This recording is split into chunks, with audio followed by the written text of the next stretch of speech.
Allez, bonjour à tous. Aujourd'hui, on se retrouve pour le rendez-vous hebdomadaire. Je vais faire ça tous les samedis. Parlons peu, parlons crypto.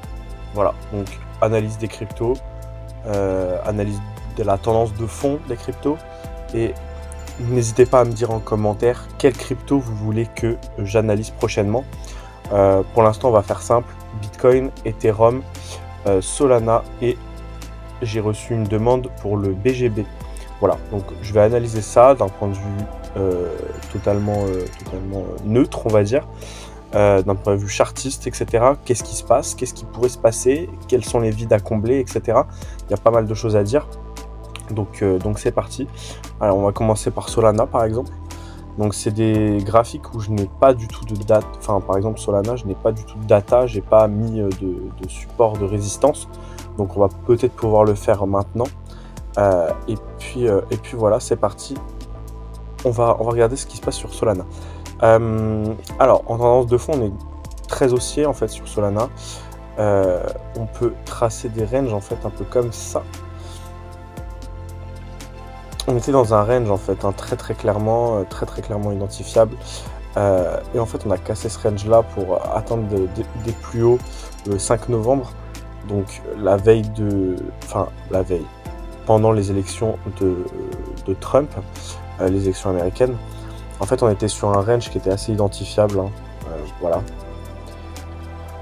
Alors, pourquoi on l'a cassé? Alors, notamment parce que, voilà, il y a les news. Donc, Trump a fait monter fortement le cours et le prix des crypto-monnaies. On est passé, du coup, d'une moyenne de cette crypto-là de 175, on va dire, 180. Elle a fait quasiment 50%, elle est arrivée quasiment aux 275, 280, donc quasiment plus 100$. Donc ce qu'on peut s'attendre avec Solana là aujourd'hui, alors il n'y a pas de news, les actualités, il n'y a pas de news. Ah si, il y a une news, la SEC met un frein aux ETF Solana, donc bon, ça pourrait faire chuter un petit peu, revenir dans ces prix là. Les inflations, ça on s'en fiche, et de toute façon c'est l'indice, et c'est pareil pour toutes les monnaies, même les indices américains, etc. Bon, moi aujourd'hui je le vois comment?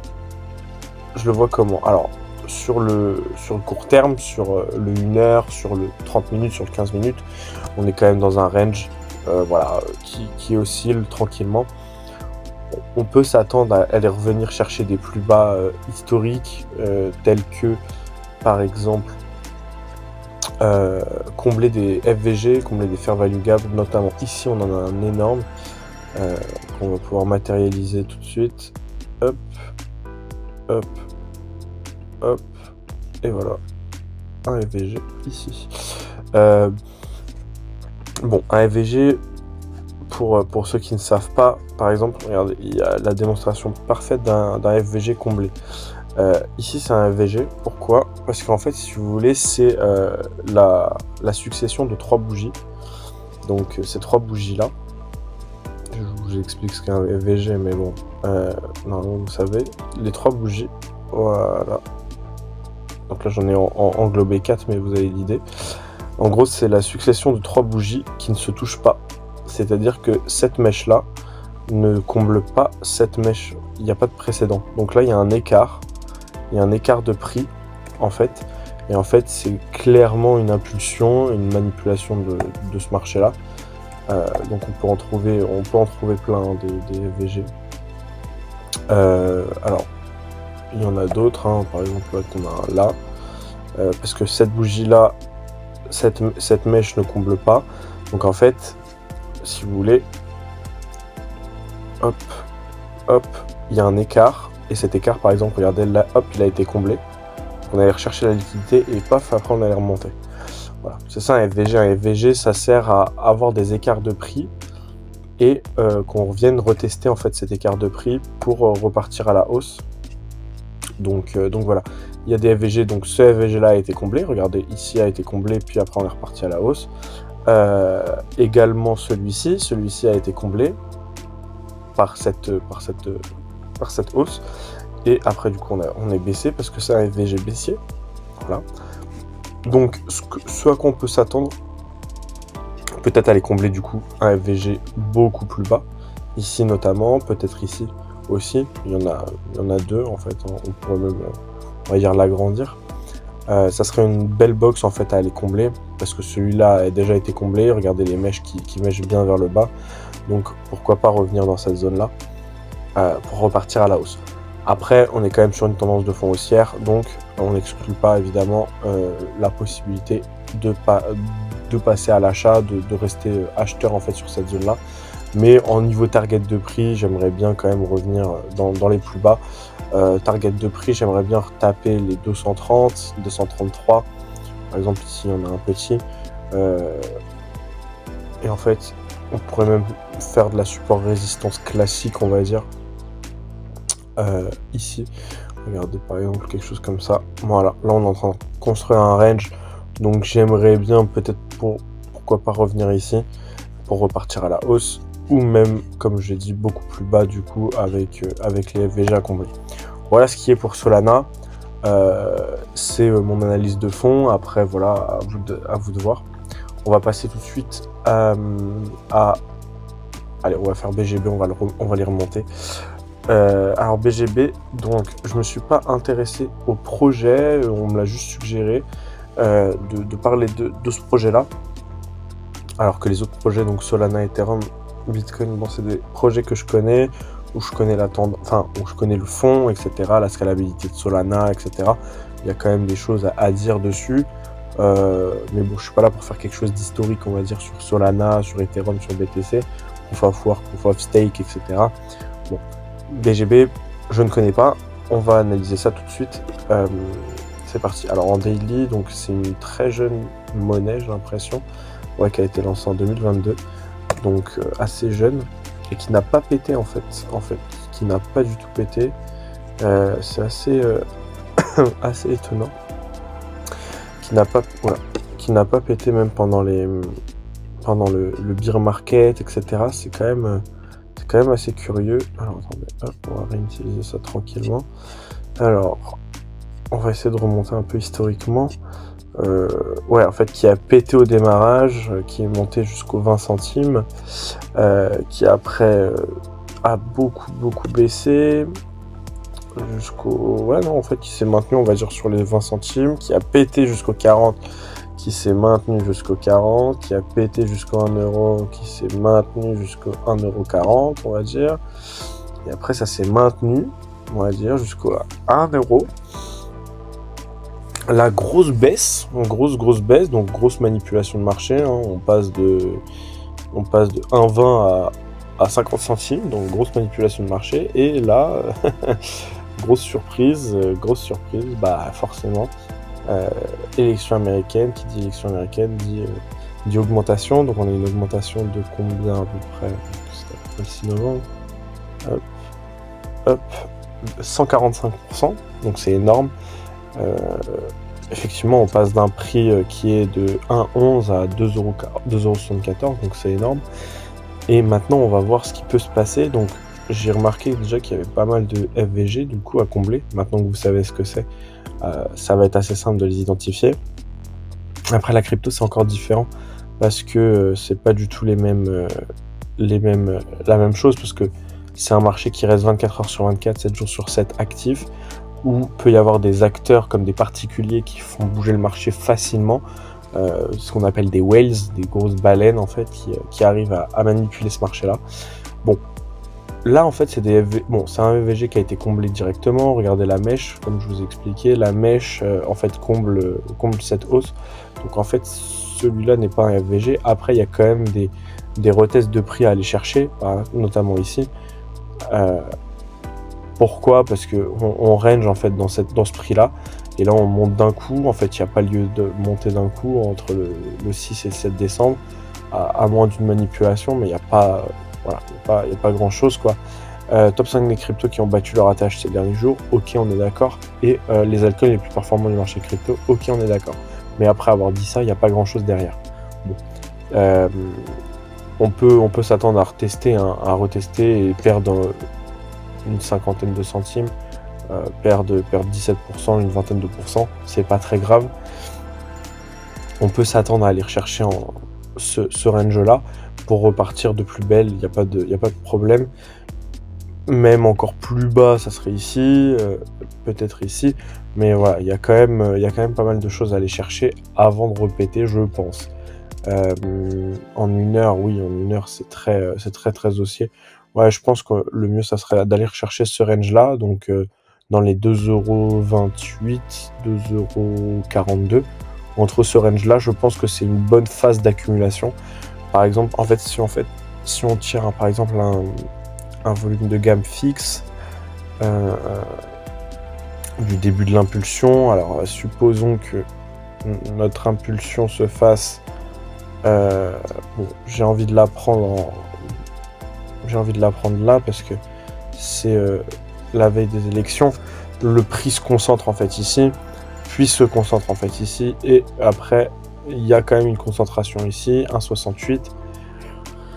Mais là, c'est un peu vite, quoi, en fait. Hein. Et si on prend juste la montée, donc à partir de aujourd'hui, ouais, voilà, concentration de prix ici, parce que ce que je vous ai dit. Donc en fait, c'est là où se concentrent les acheteurs et les vendeurs. Donc c'est là le trait blanc, en fait. Donc il y a autant d'acheteurs que de vendeurs quasiment, et c'est là où en fait où on peut s'attendre à aller revoir les prix, où les prix peuvent retomber. Regardez, il y a quand même des gros gaps entre ici et ici, enfin il y a des grosses variations du moins. Donc voilà, c'est plutôt probable de revenir toucher ces prix-là avant de repartir à la hausse.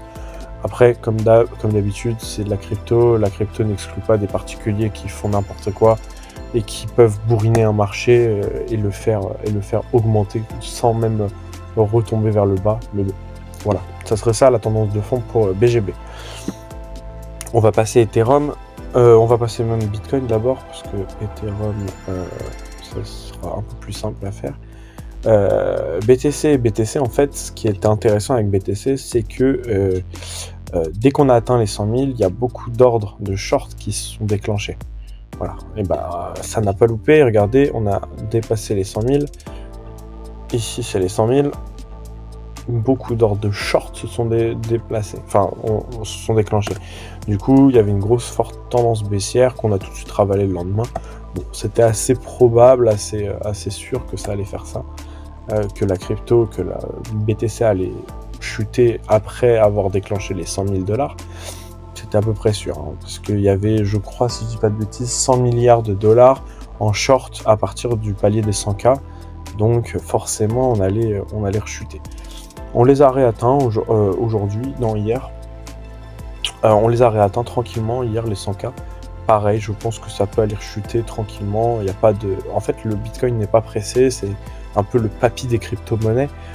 Donc on peut s'attendre à aller rechercher par exemple cette zone-là tranquillement. Pourquoi pas après remonter, mais dans l'idée, voilà, c'est quand même... Bitcoin est quand même assez calme. Comparé aux autres, c'est pas des grosses variations. Alors les questions, prix maximum que pourrait atteindre BTC en décembre, je pense qu'on est quasiment sur les ATH. Moi j'attendrai l'investiture de Trump avant de me replacer. Enfin je me replacerai maintenant en fait, hein, mais j'attendrai l'investiture de Trump avant de repartir à la vente ou même d'enlever des BTC d'un spot wallet par exemple. Proposition de réserve fait polémique et semaine des actions américaines. Ouais. Les actions, effectivement, ont été à la hausse. Bon, pas toutes. Hein. Dow Jones, c'est un peu compliqué. Hein. J'en reparlerai lundi dans la vidéo. Mais un peu compliqué aussi. Bref. Oui, effectivement, voilà. On est quand même sur une tendance, un range. Là, on est posé sur un range, hein, très clairement. Très clairement identifiable. Il est ici. Ce range-là. À peu près. Voilà. Voilà, quelque chose comme ça. Hein. Voilà. Bon, on est posé sur un range, en fait, bon, on peut range sur la TH tranquillement, mais je pense que le mieux, ça serait d'aller chercher les liquidités un petit peu plus en bas. Donc moi, je reverrai des réinvestissements entre, allez, on va dire 92, 91 500, allez, et 99. Donc moi, je repasserai d'abord dans cette zone-là, 98, on va dire. Entre 92 et 98, je réaccumulerai en fait, je ferai de la réaccumulation. J'attendrai d'abord qu'il chute un peu pour repartir à l'achat après. Ça, c'est pour ceux qui trade BTC. Pour ceux qui le hold, faire plutôt un DCA progressif sur ces paliers-là.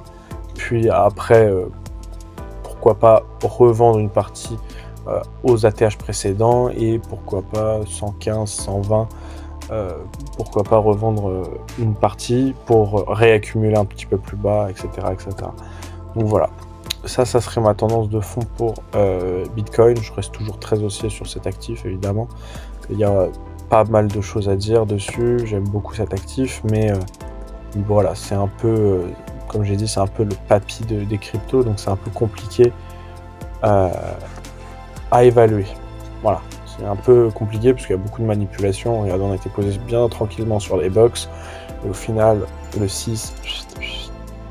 quasiment, il a quasiment pris, pas 100%, mais 60% quasiment, 50% il a pris, hein, donc il est là le pourcentage. Il a pris 50%, c'est énorme, donc voilà.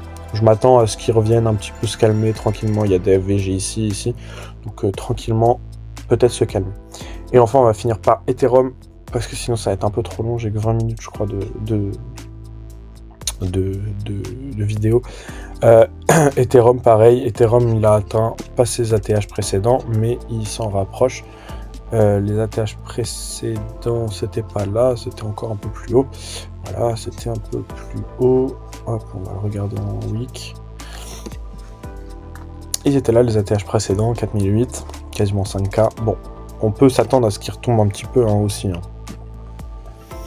C'est pas, voilà, c'est pas exclu. On est sur un canal baissier en 15 minutes.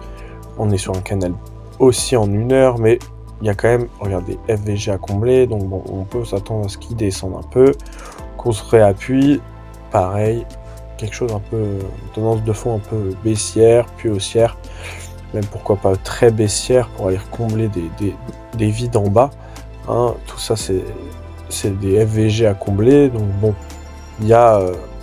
regardez, là ça serait plutôt notre résistance. J'aimerais bien qu'on atteigne du coup les 3500, qu'on baisse de 400 $, en fait cette crypto, et après qu'on puisse réaccumuler dans cette zone là.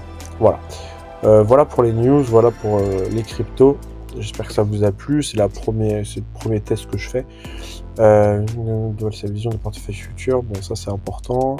Et ETF, Ethereum, c'est 19 jours consécutifs de flux positif, effectivement, oui, on voit que c'est quand même assez positif. J'aimerais bien quand même retomber un petit peu avant de réacheter. Voilà. N'hésitez pas à me dire dans les commentaires si ça vous a plu et quelle monnaie vous voulez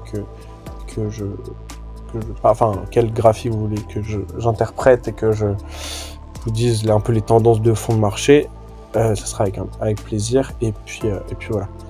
Bon courage à tous sur les marchés, crypto et les indices. Donc les indices, on se retrouve lundi pour Dow Jones, US 100 et Gold. Et puis voilà. Bon courage à tous sur les marchés. Faites attention à votre argent, surtout en crypto si vous mettez des leviers. Et puis voilà, on se retrouve du coup samedi prochain pour une nouvelle vidéo crypto. Allez, ciao, ciao, bye.